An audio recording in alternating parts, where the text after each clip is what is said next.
नमस्कार मंडळी हे नवीन चॅनल आहे, रोकठोक असं नाव आहे आणि या चॅनलच्या माध्यमातून तुम्हाला विशेषतः राजकीय घडामोडी, या महाराष्ट्रातील राजकारण काय घडते, कसं घडते आणि कशा पद्धतीचे आरोप केले जातात, नेमकं भ्रष्टाचार कसा केला जातो, अशी सगळी इत्थंभूत माहिती या चॅनलच्या माध्यमातून तुम्हाला दिली जाणार आहे। तर या चॅनलवर जर तुम्ही नवीन असाल तर लगेच सबस्क्राइब करायला विसरू नका। म्हणजे ज्या अर्थी भाजपने आता जे काही प्रकरण समोर येत आहेत, जे काही नगराध्यक्ष पदाच्या आणि नगरसेवकच्या पदाच्या निवडणुका सुरू आहेत, यामध्ये मोठ्या प्रमाणात प्रेशर क्रिएट केलं जात आहे आणि या प्रेशरच्या अंतर्गत भाजप मोठी खेळी खेळत आहे।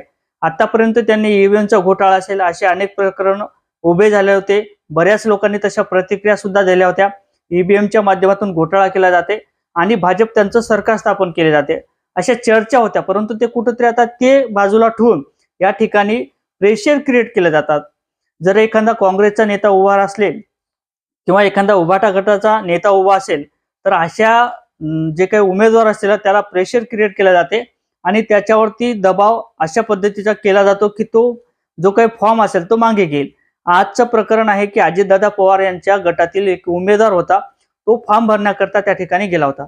तर अक्षरशः भाजपवाल्यांनी त्या ठिकाणी नख दाबण्याचं काम, नाक दाबण्याचं काम, गळा दाबण्याचं काम हे राजकीय दृष्ट्या केलेलं आहे। कारण तर ज्या अर्थी तो राष्ट्रवादीचा म्हणजे अजितदादा पवार यांचा कार्यकर्ता फॉर्म भरण्याकरता जात होता, त्या ठिकाणी त्याचा आवेदनपत्र दाखल करण्याकरता जात होता, तर त्या ठिकाणी त्याला आत सुद्धा येऊ दिलं जात नव्हतं, त्याला असं पकडलं जात होतं, हिंजाळी केली जात होती।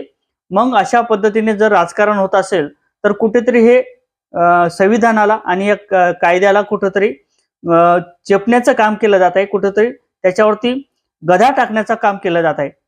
एकंदरीत जर भाजपचा विचार करायचा झाला तर जे काही चिखलदरा असतील त्या चिखलदऱ्याला आपले पंतप्रधान आपले देवेंद्र फडणवीस यांचे मामे भाऊ त्या ठिकाणी बिनविरोध निवडून येतात। हे कसं होते? अनेक ठिकाणी अशाच पद्धतीच्या चर्चा आहेत। कुठेतरी भाजपचे कार्यकर्ते हे कुठेतरी प्रेशर क्रिएट करत आहेत आणि ज्यांना जे उमेदवार तिथे टिकून निवडून आणायचा आहे तो उमेदवार त्या ठिकाणी ते निवडून आणण्याकरता सक्षम झालेले आहेत। मग कुठेतरी राजकारण या पातळीवरती जाऊ शकते, या खालच्या पातळीवरती जाऊ शकते, हे सुद्धा विचित्र होत आहे। या महाराष्ट्रात काय घडत आहे? कारण तर जे स्वबळावरती नारा देणारे पक्ष असतील आणि जे भाजपचे मित्र पक्ष असतील त्यांच्यासोबत जर असं होत असेल तर मग इतर पक्षासोबत काय होईल, असे अनेक प्रश्न सध्या निर्माण झालेले आहेत। आता या संदर्भात नेमकं तुम्हाला काय वाटतंय नक्कीच कमेंटमध्ये सांगा आणि व्हिडिओ आवडला तर लाईक आणि शेअर करायला सुद्धा विसरू नका। जय शिवराय।